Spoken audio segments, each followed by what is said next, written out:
నమస్కారం నమత న్యూస్ వార్తలకు స్వాగతం. నా పేరు లక్ష్మి. వార్తల ముందుగా హెడ్లైన్స్.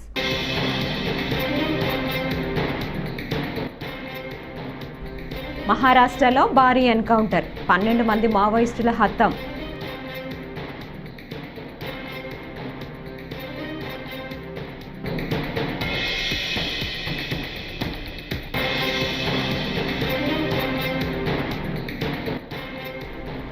విజయవాడలో జనసేన సభ్యత్వ నమోదు కార్యక్రమం. పార్టీ సభ్యత్వ నమోదు అంటే ఎమోషన్తో కూడుకున్నదని మంత్రి నాదెండ్ల.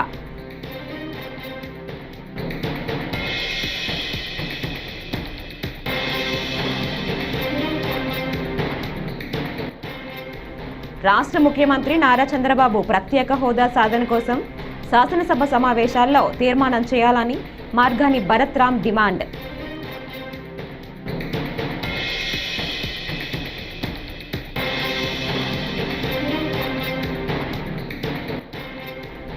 రాజ్యసభ సభ్యుడు విజయసాయిరెడ్డి పాత్రికేయులపై నోరు పారేసుకోవడాన్ని నిరసిస్తూ ధర్నాలో టీడీపీ నేత బుద్ధ వెంకన్న.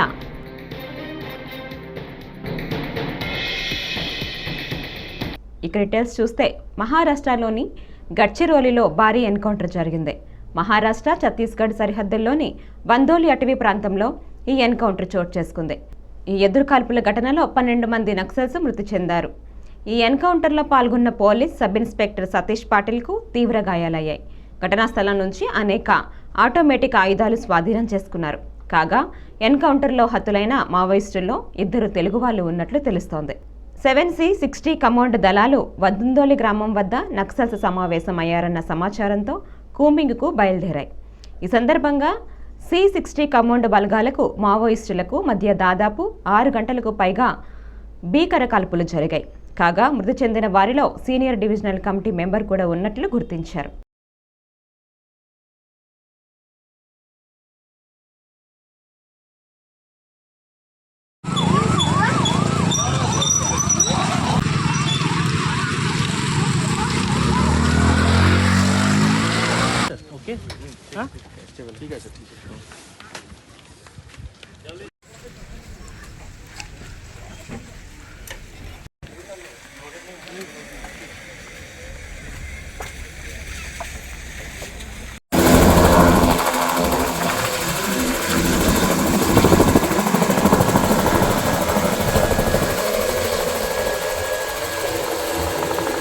పార్టీ సభ్యత్వ నమోదు అంటే ఎమోషన్తో కూడుకున్నదని మంత్రి నాదెండ్ల మనోహర్ అన్నారు.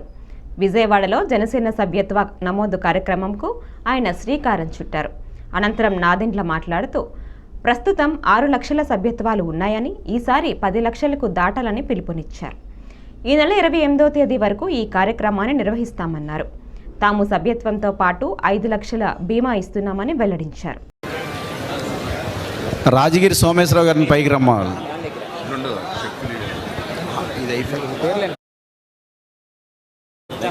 రాజగిరి సోమేశ్వరరావు గారు.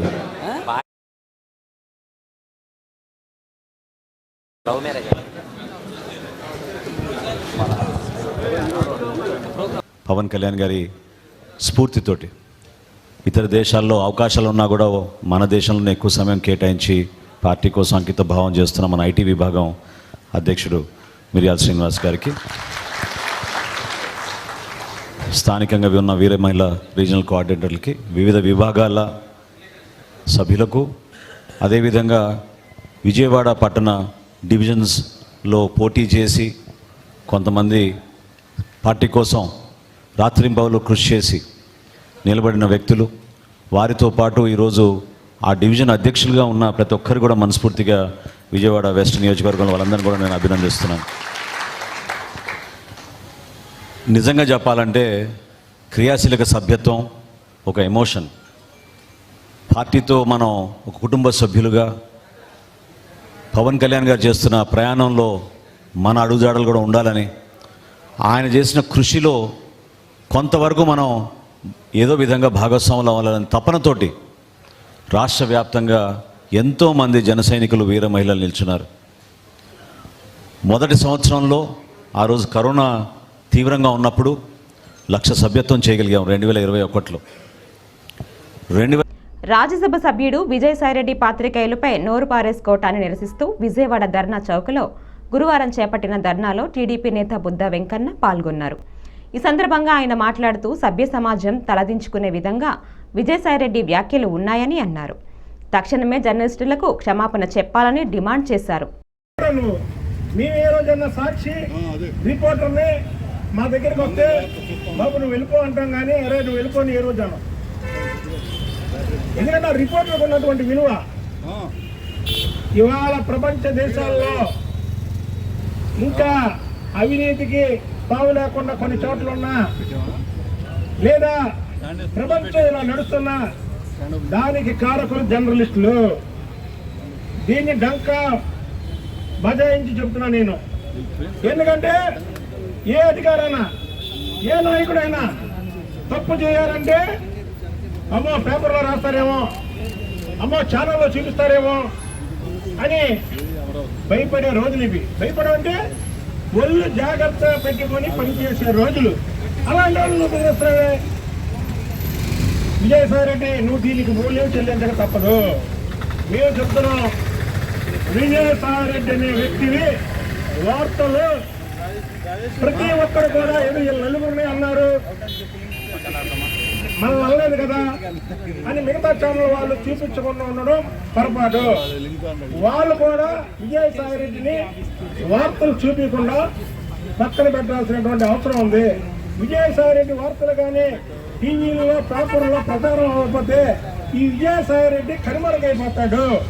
కాబట్టి దయచేసి సోదరులారా, మిగతా ఛానల్ వాళ్ళు మిగతా పేపర్ వాళ్ళు కూడా విజయసాయిరెడ్డి వాళ్ళు అన్నారు, రేపు మిమ్మల్ని అంటాడు, మీరు కూడా వాస్తవాలు రాస్తారు ఇవాళ రేపు రాసినప్పుడు మిమ్మల్ని కూడా అంటాడు. కాబట్టి వాళ్ళని అన్నారు మమ్మల్ని అనలేదు అనకుండా మీరు కూడా విజయసాయిరెడ్డిని బాయ్కాట్ చేయండి. అవసరమైతే విజయవాడ వచ్చినప్పుడు విజయసాయిరెడ్డికి మీరందరూ కూడా నిలదీయండి. నేను నా సైన్యంతో వచ్చి వాడికి బుద్ధి చెప్తాను. నేను ఇది ఏదో వ్యక్తిగతంగా మీ ఛానల్లో దీని గురించి కాదు, జర్నలిస్టుల విలువలు కాపాడడానికి ఇవాళ ఈ రాష్ట్రం కానీ దేశం కానీ ప్రపంచం కానీ ఒళ్ళు దగ్గర పెట్టుకుని పనిచేస్తున్నారంటే మీ జర్నలిస్టుల వల్ల. కాబట్టి విజయసాయిరెడ్డికి తగిన గుణపాఠం నేర్పాల్సిందని తెలియజేస్తారు. రాష్ట్రంలో ఇటీవల జరిగిన అత్యాచార ఘటనల నేపథ్యంలో వైసీపీ ఎమ్మెల్సీ వరదు కళ్యాణి కూటమి ప్రభుత్వంపై ధ్వజమెత్తారు. ఆడపిల్లల పట్ల అనుచితంగా ప్రవర్తిస్తే వారికి అదే చివరి రోజు అని ప్రకటించారని, గంజాయి మీద ఉక్కుపాదం మోపుతామని స్టేట్మెంట్ ఇచ్చారని వెల్లడించారు. 40 రోజులైంది. రాష్ట్రంలో శాంతి భద్రతలు ఏ విధంగా ఉన్నాయో మనందరం చూస్తూ ఉన్నాం. అత్యంత దారుణంగా మహిళలకి రక్షణ లేని పరిస్థితి మనకు కనిపిస్తూ ఉంది. రోజుకొక సంఘటన. గత 2-3 రోజులుగా అయితే రోజుకి 2-3 దారుణమైన సంఘటనలు మనం చూస్తూ ఉన్నాం. నిజంగా రాష్ట్రంలో ఉన్న ఆడపిల్లల తల్లిదండ్రులు భయపడిపోయే పరిస్థితి, తమ బిడ్డల్ని బయటికి పంపాలంటే భయపడిపోయే పరిస్థితి. ఇంతగా లా అండ్ ఆర్డర్ దెబ్బతినడానికి కారణం అర్థం కావట్లేదు. ఎంత దారుణంగా ప్రభుత్వం ఆడపిల్లలకి రక్షణ ఇవ్వడంలో వైఫల్యం చెందింది మనం అర్థం చేసుకోవచ్చు. అసలు నంద్యాల జిల్లాలో ముచ్చిమర్రిలో అయితే ఇన్ని రోజులు ఇంచుమించు 12 రోజులైనా కూడా ఆ ఆడబిడ్డ మృతదేహాన్ని కనిపెట్టలేకపోయారు అంటే ప్రభుత్వం తాలూకా చేతకానితనం మనకు క్లియర్గా అర్థమవుతూ ఉంది. కనీసం ఈ రోజు కూడా ముఖ్యమంత్రి గారు కానీ, డిప్యూటీ సీఎం గారు కానీ, హోమ్ మినిస్టర్ గారు కానీ, మంత్రులు కానీ ఎవరు ఆ కుటుంబానికి పరామర్శకు వెళ్ళలేదంటే ఎంత దారుణం వైఫల్యం, ఎంత దారుణమైన నిర్లక్ష్యం మనకు అర్థం అవుతూ ఉన్న పరిస్థితి మనం చూసాం. అలాగే తీసుకుంటే ఈ కూటమి ప్రభుత్వం అధికారంలోకి వచ్చిన దగ్గర నుంచి కూడా బుల్డోజర్ సంస్కృతి, బుల్డోజర్లతో వైఎస్ఆర్ కాంగ్రెస్ పార్టీ ఆఫీసుల్ని అలాగే వైఎస్ఆర్ కాంగ్రెస్ పార్టీ నాయకుల తాలూకా బిల్డింగ్స్ని కొట్టడం మీద దృష్టి పెడుతూ ఉన్నారు కదా. మరి ఆడపిల్లల్ని ఎంత దారుణంగా హత్యలు అత్యాచారాలు చేస్తున్న వాళ్ళ మీద ఈ బుల్డోజర్స్ని ఎందుకు ఉపయోగించడం లేదు అని నేను అడుగుతూ ఉన్నాను. అసలు ఈరోజు తీసుకుంటే గత కొద్ది రోజులుగా ఇన్ని సంఘటనలు జరుగుతూ ఉన్నా ఎవరు కూడా స్పందించట్లేదు, ఒక రివ్యూలు పెట్టట్లేదు. నిన్ననే క్యాబినెట్ మీటింగ్ అయింది. క్యాబినెట్ మీటింగ్లో దీని మీద ఎందుకు చర్చించలేదు, ఏం చర్యలు తీసుకుంటామో అని ఏ విషయం కూడా మాట్లాడిన పరిస్థితి. అంటే ఆడపిల్ల ఆడపిల్లల తాలూకా రక్షణ అనేది అంత ప్రాధాన్యత లేని అంశమా మీ కూటమి ప్రభుత్వానికి అని నేను అడుగుతూ ఉన్నాను. అసలు ఆడపిల్లలు అనే వాళ్ళు ఉన్న ప్రతి ఇంట్లో కూడా ఈరోజు వణికిపోతూ ఉన్న పరిస్థితిని మీరు కల్పించారు. అసలు తీసుకుంటే చంద్రబాబు నాయుడు గారైనా, పవన్ కళ్యాణ్ గారైనా, లోకేష్ గారైనా అంబానీ లాంటి వాళ్ళ ఇళ్లలో పెళ్ళిళ్ళకి వెళ్ళారు, తప్పులేదు. కానీ అదే విధంగా మన రాష్ట్రంలో ఇన్ని సంఘటనలు జరుగుతున్నాయి కదా, వాళ్ళ కుటుంబాలకి పరామర్శకి వెళ్ళాలనేసి మీకు గుర్తుకు రాలేదా అని నేను అడుగుతూ ఉన్నాను. హోమ్ మినిస్టర్ గారు అయితే ఈ కూటమి ప్రభుత్వం అధికారంలోకి వచ్చిన వెంటనే ఆవిడ చెప్పారు, మా కూటమి ప్రభుత్వం అధికారంలోకి వచ్చింది, ఈ రాష్ట్రంలో ఉన్న ఆడపిల్లలందరూ కూడా ప్రశాంతంగా నిద్రపోవచ్చు అని చెప్పి. ఎక్కడ నిద్రపోతూ ఉన్నారు? హోమ్ మినిస్టర్ గారి సొంత నియోజకవర్గంలోనే మనం చూసాం, ఇద్దరు ఆడోళ్ళకి బట్టలు చించి తెలుగుదేశం పార్టీ నాయకులు కార్యకర్తలే కొట్టారు. అలాగే పక్క నియోజకవర్గం అదే పరిశ్రమల్లో వరుస ప్రమాదాలు జరగటం దురదృష్టకరమని కార్మిక శాఖ మంత్రి వాసంశెట్టి సుభాష్ అన్నారు. గత ప్రభుత్వం సేఫ్టీ ఆడిట్ను ధర్నా పార్టీకి అప్పగించడం వల్ల తనిఖీ వ్యవస్థ నిర్వీర్యమైందన్నారు. సేఫ్టీ ఆడిట్లో ఇకపై ప్రభుత్వ నిఘా ఉంటుందని వెల్లడించారు. అలాగే ఇసుక గురించి, నిరుద్యోగం గురించి మాట్లాడటం జరిగింది. మరి ఇసుక గురించి జగ్గిరెడ్డి గారు మాట్లాడుతుంటే దెయ్యాలు వేదాలు వెల్లించినట్టుంది. ఎందుకంటే గత ప్రభుత్వంలో ఇంచుమించు 5 సంవత్సరాలు కూడా తూర్పుగోదావరి జిల్లాలో ఇసుక మాఫియాని గుప్పిట్లో పెట్టుకుని కొన్ని కోట్లు సంపాదించింది జగ్గిరెడ్డి గారు. మరి ఆయన ఇసుక గురించి మాట్లాడుతూ ఉన్నారు. చంద్రబాబు నాయుడు గారు గత ఎలక్షన్లో హామీలు ఇచ్చిన విధంగానే ఉచిత ఇసుక అనేది ప్రవేశపెట్టడం జరిగింది. అది ఆయనకి అవగాహన లేనట్టుంది. గత ప్రభుత్వంలో 10 టన్నులని 50,000కి పైబడి అమ్ముకోవటం, అదేవిధంగా ఈ ఇసుక మాఫియా పూర్తిగా గుప్పిట్లో పెట్టుకుని భవన నిర్మాణ కార్మికులకి తీవ్ర అన్యాయం చేశారు. సుమారు 30 లక్షల మంది భవన నిర్మాణ కార్మికులు తిండి లేక, పనులు లేక అలమటించి చాలామంది చనిపోవడం కూడా జరిగింది. ముఖ్యంగా ఈ భవన నిర్మాణ కార్మికులే ఈ యొక్క వైసీపీ ప్రభుత్వం కూలిపోవటం వెనకాల ప్రథమ హస్తం ఉంది. ఎందుకంటే 30 లక్షల మంది పైబడి భవన నిర్మాణ కార్మికులు ఉంటే కనీసం 5 సంవత్సరాల నిమిత్తం కనీసం 300 రోజులు కూడా పని లేకపోవడం, అంటే ఇసుకని అసలు బయటికి రానివ్వకుండా బంగారంలా భావించి గత ప్రభుత్వం పూర్తిగా వ్యాపారం మాఫియా. రాష్ట్ర ముఖ్యమంత్రి నారా చంద్రబాబు నాయుడు ప్రత్యేక హోదా సాధన కోసం త్వరలో జరగనున్న శాసనసభ సమావేశాల్లో తీర్మానం చేయాలని రాజమండ్రి మాజీ ఎంపీ మార్గాని భరత్రాం డిమాండ్ చేశారు. గురువారం ఆయన కార్యాలయంలో ఏర్పాటు చేసిన విలేకరుల సమావేశంలో మాట్లాడుతూ ఆంధ్రప్రదేశ్ ఎంపీల సహకారంతోనే కేంద్రంలో బీజేపీ ప్రభుత్వం పరిపాలన సాగిస్తోందని, ప్రత్యేక హోదా సాధించేందుకు జరగనున్న శాసనసభ సమావేశాల్లో తీర్మానం చేయాలని డిమాండ్ చేశారు. తెలుగుదేశం చీఫ్ చంద్రబాబు నాయుడు గారు 18 ఎంపీలు ఉన్నాయి.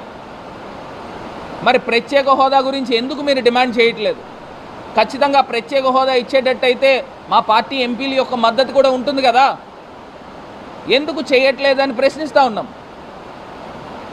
దీనిపైన ఒక్కసారి ఆంధ్రప్రదేశ్ రాష్ట్ర ప్రభుత్వము, ముఖ్యమంత్రి చంద్రబాబు నాయుడు గారు దీనిపైన పునరాలోచన చేసి ఖచ్చితంగా రేపు జరగబోయే బడ్జెట్ సమావేశాల్లో దీన్ని తీర్మానం చేసి, మీరు ఎలాగ అసెంబ్లీలో పెడుతున్నారు కదా 22వ తారీఖు నుంచో, అసెంబ్లీలో తీర్మానం చేయండి, ఆంధ్రప్రదేశ్ రాష్ట్రానికి ప్రత్యేక హోదా ఇచ్చి తీరాలి అని తీర్మానం చేసి కేంద్ర ప్రభుత్వానికి పంపించండి. రాష్ట్ర హైకోర్టు ఆదేశాల మేరకు అనంతపురం ఉరవకొండలో లీగల్ సర్వీసెస్ అథారిటీ ఆధ్వర్యంలో గురువారం ద్విచక్ర వాహనదారులకు హెల్మెట్ ధారణపై అవగాహన కల్పించేందుకు 1K వాక్ కార్యక్రమం నిర్వహించారు. స్థానిక సివిల్ కోర్టు న్యాయమూర్తి దుర్గా కళ్యాణి పాల్గొన్నారు. స్థానిక కోర్టు వద్ద నుంచి టవర్ క్లాక్ వరకు 1K వాక్ ర్యాలీ నిర్వహించారు. ఉన్నత న్యాయస్థానం ఆదేశాల మేరకు హెల్మెట్ వాడకంపై ఈ కార్యక్రమం చేపట్టామని తెలిపారు.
హైకోర్టు ఆదేశాల మేరకు 1K వాక్ అనే ప్రోగ్రాం నిర్వహించబడుతుంది. దాని యొక్క ఇంపార్టెన్స్ ఏంటి అంటే అందరూ కంపల్సరీగా హెల్మెట్ ధరించాలి అనే ఉద్దేశంతో వాళ్ళ ఫ్యూచర్ని అంటే అందరూ బండ్లు తోలే వాళ్ళందరూ హెల్మెట్స్ ధరించి వాళ్ళ ప్రాణాలని కాపాడుకోవాలనే ఉద్దేశంతో మాకు హైకోర్టు వాళ్ళు ఇచ్చిన ఆదేశాల మేరకు మేము ఈ ప్రోగ్రాం 1 కిలోమీటర్ వాక్ చేయడం దీని యొక్క ఇంటెన్షను. దాని ప్రకారంగా మేము ఈ ప్రోగ్రాం నిర్వహిస్తున్నాము. ప్రజలు జిల్లా ఎస్పీగా నేరుగా ఫిర్యాదు చేయాలి లేదా మాట్లాడాలి అనుకున్న 9154987020కు కాల్ చేయాలని నంద్యాల జిల్లా ఎస్పీ అదిరాజ్ సింగ్ రాణా నంద్యాల ఎస్పీ కార్యాలయంలో తెలిపారు. జిల్లా ప్రజలు సెంట్రల్ కంప్లైంట్ సెల్ ప్రజా సమస్యల పరిష్కార వేదికకు సంబంధించిన ఫిర్యాదుల గురించి శాంతి భద్రతలకు సంబంధించి విషయాలు నంద్యాల జిల్లా ఎస్పీని సంప్రదించాలి లేదా మాట్లాడాలి అనుకున్న ఫిర్యాదు చేయవచ్చని అన్నారు. అందరికీ నమస్కారం. నా పేరు అదిరాజ్ సింగ్ రాణా. నేను 2018 బ్యాచ్ ఐపీఎస్ ఆఫీసర్. ఈరోజు నంద్యాల డిస్ట్రిక్ట్ జిల్లా ఎస్పీగా చార్జ్ తీసుకోవడం జరిగింది. ఫస్ట్ ఆఫ్ ఆల్ నా పైన నమ్మకం చేసి నాకు ఎంత బాధ్యత ఇవ్వడానికి మన గౌరవంగా సీఎం గారు అండ్ డీజీపీ గారికి I would like to express my thanks. And మేము మొత్తం 100% ఇచ్చి కష్టపడి నంద్యాల జిల్లా ప్రజలకు మంచి పేరు వస్తే పని చేద్దాము. ఇంకా మన ఇప్పుడు first of all priorities will be first. మన ప్రభుత్వం వచ్చినప్పుడు గాంజా పైన చాలా గట్టిగా యాక్షన్ తీసుకున్నాము. ప్రతి జిల్లా నుంచి ఒక యాక్షన్ ప్లాన్ పెట్టేసి ఎట్లా కంట్రోల్ చేయాలి ముందు ఆ ప్రయారిటీస్ మీద వెళ్తాము. Next women and child safety, ముఖ్యంగా మన జరిగిన ఇన్సిడెంట్ పైన కూడా నేను వెంటనే ఏం ఇన్వెస్టిగేషన్ ఏమేమైంది, ఏం సర్చ్ ఆపరేషన్ తీసుకున్నారు అన్నీ వెంటనే రివ్యూ చేసి ఆ బాధ్యత కూడా తీసుకున్నాము. నెక్స్ట్ పోలీస్ సిబ్బంది గురించి కూడా మన వాళ్ళ వెల్ఫేర్ గురించి ఆలోచించి అలా ఏమేమి ప్రాబ్లమ్స్ ఉంటాయి, పర్సనల్ ప్రాబ్లమ్స్ ఉంటాయి, సర్వీస్ మ్యాటర్స్ ఉంటాయి, దాని మీద కూడా మన మొత్తం డిపార్ట్మెంట్ దృష్టి పెట్టేసి సాల్వ్ చేయడానికి ప్రయత్నం చేస్తాము. ఇంకా ఇక్కడ ఇలిసిట్ యాక్టివిటీస్ కొంత జరుగుతుంది, వాళ్ళపైన కూడా ఒక వార్నింగ్ అలాగా కూడా ఇస్తాను. ఎవరైనా ఇన్వాల్వ్మెంట్ అయితే పోలీస్ సిబ్బంది ఉండొచ్చు, వేరే వాళ్ళు ఉండొచ్చు, మన వాళ్ళపైన కూడా చట్ట ప్రకారం కఠిన యాక్షన్ తీసుకుంటాము. ఇంకా మీడియా మిత్రులకి కూడా నేను అదే ఆశిస్తున్నాను, మీ అందరూ మనకి ఇన్ఫర్మేషన్ సంబంధించి ఏదైనా ఉంటే నా దృష్టిలో డైరెక్ట్లీ తీసుకురావచ్చు, మన పోలీస్కి రావచ్చు, పిటిషనర్స్ ఉంటే పిటిషనర్ ఇక్కడ తీసుకురావచ్చు. అండ్ ఏదైనా ఇన్ఫర్మేషన్ ఉంటే మన సమాచారం మనకి ఖచ్చితంగా ఇవ్వాల్సిందే ఉంది. ఇంకా విజయవాడ నగరంకు ప్రధాన సమస్య అండర్ గ్రౌండ్ డ్రైనేజీ అని తూర్పు ఎమ్మెల్యే గద్దె రామ్మోహన్ అన్నారు. గురువారం గుణదల హరిజనవాడలో పర్యటించిన ఆయన మాట్లాడుతూ గత నెల రోజులు పర్యటనలో వచ్చిన ఈ సమస్యను ముఖ్యమంత్రి దృష్టికి తీసుకువెళ్తానని అన్నారు. ప్రత్యేక నిధులను తీసుకుని వచ్చి అన్ని సమస్యలు పరిష్కారం చేస్తామని అన్నారు. హైదరాబాద్ నగరానికి దీటుగా విజయవాడను తీర్చిదిద్దుతామని స్పష్టం చేశారు. ఈ నెల రోజుల పాటు మేము చేసిన విజిట్లో జాస్తి గారు చెప్పినట్లుగా ప్రధానమైన సమస్య విజయవాడ నగరానికి అండర్ గ్రౌండ్ డ్రైనేజీ చాలా చోట్ల పొంగి పొరలటం జరుగుతుంది. దాంతో పాటు వర్షపు నీళ్ళు ఎక్కడ కూడా ఎళ్ళని పరిస్థితి ఉండటం వల్ల ప్రధాన కూడలన్నీ కూడా నీటితో మునిగిపోయి ట్రాఫిక్ కూడా అంతరాయం కలుగుతాం. దీన్ని ఒక ప్రణాళికాబద్ధంగా ముఖ్యమంత్రి గారి దృష్టికి తీసుకెళ్లి ఈ అండర్ గ్రౌండ్ డ్రైనేజ్ అనే దాంట్లో ఉన్న సమస్యలన్నీ కూడా అధికారుల సహకారంతో పరిష్కరించాలి. మరి ముఖ్యంగా ఈ స్టార్మ్ వాటర్ డ్రైన్ అనేది దానికి నిధులు చాలా కావాల్సిన అవసరం. అది కేంద్ర ప్రభుత్వం గతంలో ఇచ్చిన నిధుల్ని మరి 200 కోట్లకు పైగా డైవర్ట్ అవటం వల్ల ఇవాళ ఆ నిధులు ఉపయోగించే పరిస్థితిలో గవర్నమెంట్ లేదు. అందువల్ల ప్రత్యేకమైన నిధులు తీసుకొచ్చి కేంద్ర ప్రభుత్వం నుంచి మా ఎంపీ కేసీఆర్ చిన్ని గారి సహకారంతో దాని మీద ఒక ప్రణాళిక ఏ విధంగా 2014-19లో వెంకయ్యనాయుడు గారి సహకారంతో మనం సాధించామో అదే విధానంలో ఖచ్చితంగా నిధులు తీసుకొచ్చి దీన్ని పరిష్కరించాల్సిన అవసరం ఉంది. ప్రధానమైన కోడలు ఏదైతే ఉందో అది మదర్ తెరిసా విగ్రహం దగ్గర కావచ్చు, లేకపోతే బెంచ్ సర్కిల్లో అవ్వచ్చు, ఈనాడు దగ్గర కావచ్చు, లేదా నిర్మలా కాన్వెంట్ దగ్గర కావచ్చు, ఇంకా చాలా చోట్ల చాలా సమస్యలు ఉన్నాయి. ఈ నీటి మునుగుతో ప్రజలు ఇబ్బంది పడే సమస్యలు ఉన్నాయి. వీటన్నిటికీ కూడా మేము నిరంతరం దీనికోసం ఈ ప్రభుత్వం నారా చంద్రబాబు నాయుడు దృష్టిలో తీసుకువెళ్ళి దానికి కావాల్సిన నిధుల్ని సమీకరిస్తాం. దాంతోపాటు ప్రతి ఒక్క రోడ్డు కూడా సిమెంట్ రోడ్డు చేయడానికి మేము ప్రయత్నం చేయడం జరుగుతోంది. ఈ 3 రాజధానిగా ఎంపిక చేయబడిన ఈ విజయవాడ నగరాన్ని మరి హైదరాబాద్ నగరంతో సమానంగా తీసుకెళ్ళడానికి మేము ఒక ప్రణాళిక మేము కార్పొరేటర్లు సాంబశివరావు గారు వీళ్ళందరూ కూడా కలిసి ముఖ్యమంత్రి గారితో ఒక మీటింగ్ కూడా ఏర్పాటు చేసుకున్నాం. నారాయణ గారు కూడా మంత్రిగా నారాయణ గారితో కూడా చెప్పడం జరిగింది. ఆయన ఒక 4-5 రోజులు అధికారులతో కలిసి మీటింగ్ చేసుకుని ఈ విజయవాడ నగరాన్ని సర్వముఖ అభివృద్ధి చేసుకోవడానికి అవకాశాన్ని మేము ఆలోచించి అధికారుల సహకారంతో దాన్ని పూర్తి చేస్తామని కూడా తెలియదు. కోట్లాది రూపాయలతో రైల్వే శాఖలో చేపడుతున్న అభివృద్ధి పనుల్లో భారీగా అక్రమాలు చోటు చేసుకుంటున్నాయని, వాటిపై సిబిఐ దృష్టి పెట్టాలని చైతన్య భారతి సేవా సంస్థ అధ్యక్షుడు బి చిట్టిరాజు కోరారు. విజయవాడ ప్రెస్ క్లబ్లో నిర్వహించిన విలేకరుల సమావేశంలో ఆయన మాట్లాడారు. విజయవాడ డివిజన్ పరిధి నూజివీడు సెక్షన్లో టీఎఫ్ఆర్, టీఆర్టీ పనుల్లో కోట్ల రూపాయల అవినీతి జరుగుతోందని ఆయన ఆరోపించారు. చాలామంది ఉద్యోగస్తులు ఈ మధ్యకాలంలో అంటే గత 4-5 సంవత్సరాలు బట్టి నా దగ్గరికి వచ్చిన కేసుల్లో మెజారిటీ కేసులు నేను అబ్జర్వ్ చేసిన ఏంటంటే వాళ్ళ యొక్క ట్రాన్స్ఫర్స్, వాళ్ళ యొక్క పనిష్మెంట్స్. ఈ ట్రాన్స్ఫర్స్, పనిష్మెంట్స్ ఏ విధంగా వస్తున్నాయి ఏంటని వాళ్ళ బ్యాక్గ్రౌండ్ నేను ఆలోచించి నేను వాళ్ళని అడిగి సేకరించిన సమాచారం ఏమిటంటే వాళ్ళు చేసిన తప్పులు నాకు ఒక్కొక్కటిగా బయటకు తెలిసినాయి. అవి ఏంటంటే రైల్వేలో మాకు ఇన్వెస్టిగేషన్ ఏజెన్సీస్ 2 ఉంటాయండి. ఒకటి సిబిఐ, 2 విజిలెన్స్ ఆర్గనైజేషన్. ఈ విజిలెన్స్ ఆర్గనైజేషన్కి ఎంప్లాయీస్ వాళ్ళకు తెలిసినటువంటి వాళ్ళ కళ్ళెదురకుండా చూసినటువంటి ఈ రైల్వే అన్యాయాల్ని, అంటే రైల్వేలో జరిగిన ఫ్రాడ్ కావచ్చు, లేదా ఇండీసెన్సీ కావచ్చు, వీటిని వాళ్ళు పై అధికారుల దృష్టికి అంటే ఇన్వెస్టిగేషన్ ఏజెన్సీస్ దృష్టికి తీసుకెళ్తున్నారు. అంటే విజిలెన్స్ కానీ సిబిఐకి కానీ. మెజారిటీ కేసులు వీళ్ళు ఏం చేస్తున్నారంటే వీళ్ళొక అప్లికేషన్ రాసి, కంప్లైంట్ కింద వీళ్ళ సంతకాలు పెట్టి వీళ్ళ సొంత పేర్లు రాసి విజిలెన్స్ ఆర్గనైజేషన్కి కంప్లైంట్ చేస్తున్నారు. వీళ్ళు చేసిన తర్వాత వీళ్ళకి ఒక 2 వారాల పరిధిలో వెంటనే ట్రాన్స్ఫర్ ఆర్డర్ వచ్చేస్తుంది. ఈ ట్రాన్స్ఫర్ పట్టుకుని వీళ్ళు వెళ్తే మళ్ళీ వెంటనే దాన్ని ఫాలో చేస్తూ డిసిప్లినరీ యాక్షన్స్ సస్పెండ్ చేయడం, డిసిప్లినరీ యాక్షన్ తీసుకుంటూ జరుగుతుంది వీళ్ళ మీద. ఏంట్రా ఇదంతా కారణం అని వాళ్ళు నేను అడిగితే మీరేం తప్పులు చేశారంటే మేమేం తప్పు చేయలేదు సార్ అని చెప్పేవారు. కానీ వాళ్ళ బ్యాక్గ్రౌండ్ అంతా నేను బాగా క్షుణ్ణంగా పరిశీలిస్తే నాకు అర్థమైంది ఏంటంటే వాళ్ళ దగ్గర నుంచి వాళ్ళు ఈ ట్రాన్స్ఫర్ రావడానికి ముందుగా విజిలెన్స్ ఆర్గనైజేషన్కి కంప్లైంట్ చేసేవారు. సార్ ఇలాగ అన్యాయం జరుగుతుందని చెప్పేసి దీని మీద యాక్షన్ తీసుకోమని. విజిలెన్స్ ఆర్గనైజేషన్ ఏం చేస్తుందంటే తర్వాత ఇతను ఇచ్చిన సమాచారాన్ని ఆ కన్సర్న్ అధికారికి లీక్ చేస్తున్నట్టు మాకు తెలిసింది. ఎప్పుడైతే ఆ కన్సర్న్ అధికారికి లీక్ అయిందో, అతని మీద ఫిర్యాదు వెళ్ళినట్టు తెలిసిందో, వెంటనే అధికారి ఏం చేస్తున్నాడు, ఇతని కింద పనిచేసే ఉద్యోగే కనుక వెంటనే ఇతన్ని బదిలీ చేసేస్తున్నాడు. ఇటువంటి బదిలీలు ఈ మన విజయవాడ డివిజన్లో చాలా ఎక్కువగా జరిగినాయి. అవి నా నోటీస్కి వచ్చినాయండి అవన్నీ కూడా. పుంగనూరులో ఎంపీ మిథున్ రెడ్డిపై టీడీపీ శ్రేణులు దాడులకు పాల్పడ్డాయి. మాజీ ఎంపీ రెడ్డప్ప నివాసానికి మిథున్ రెడ్డి రాగా రెడ్డప్ప ఇంటిపై టీడీపీ శ్రేణులు రాళ్ల దాడికి దిగాయి. టీడీపీ దాడిలో గాయపడ్డ నేతలతో మిథున్ రెడ్డి సమావేశం జరుగుతుండగా పచ్చ మూకలు రెచ్చిపోయాయి. రాళ్లతో దాడులకు తెగబడ్డాయి. రెడ్డప్ప ఇంటిని చుట్టుముట్టిన టీడీపీ గుండాలు మీడియా ప్రతినిధులపై రాళ్లతో దాడి చేశారు. రెడ్డప్ప ఇంటి వద్ద టీడీపీ కార్యకర్తలు యుద్ధ వాతావరణాన్ని సృష్టించారు.